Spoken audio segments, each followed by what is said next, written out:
اگر آپ کا عبادت میں دل نہیں لگتا، واعظ و نصیحت اثر انداز نہیں ہوتی، نماز پڑھنے کھڑے ہوتے ہیں مگر دل و دماغ باہر کی دنیا کی خاک چاندنا ہوتا ہے،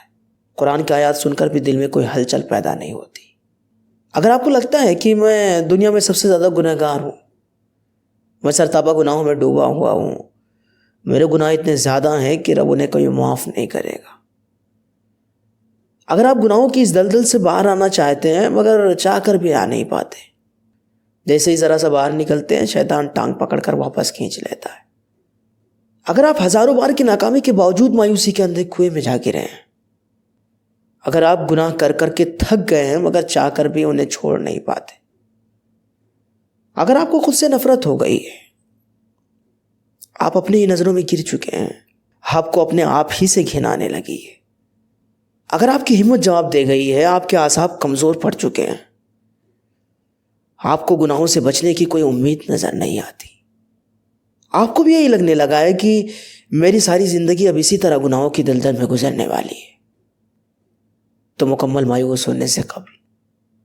بس ایک کام کریں، صرف ایک کام، کسی شب آخری پہر کو اٹھیں، اچھی طرح وضو کریں، مصلی بچھائیں، 2 رکعت نماز پڑھیں اور پھر کہہ ڈالیں جو کچھ بھی آپ کے دل میں ہے، پھوٹ پھوٹ کر رو لیں، وہ لاوا جو آپ کے قلب میں مدتوں سے ابل رہا ہے اسے آج آنسوؤں کی شکل میں بہہ جانے دیں، وہ باتیں جو کسی سے نہیں کہہ پاتے رب سے دل کھول کر کہہ دیں، پھر اس سے مانگیں، خوب مانگیں، ضد کر کے مانگیں، مچل جائیں، بالکل ویسے ہی مانگیں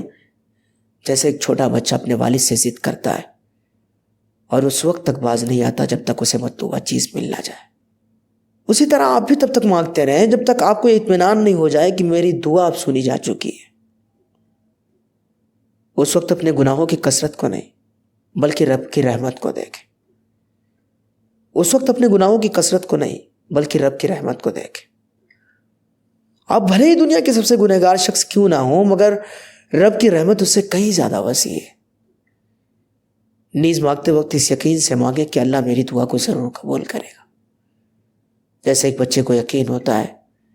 کہ میرے والد میری بات ضرور مانیں گے، پھر آپ دیکھیں گے کہ رب العزت کس طرح آپ کی غم سے بھرے دل کو نچوڑ کر اسے اطمینان اور اپنی محبت سے بھر دے گا اور آپ کے تمام گناہوں کو معاف فرما دے گا، بس ایک بار، صرف اور صرف ایک بار۔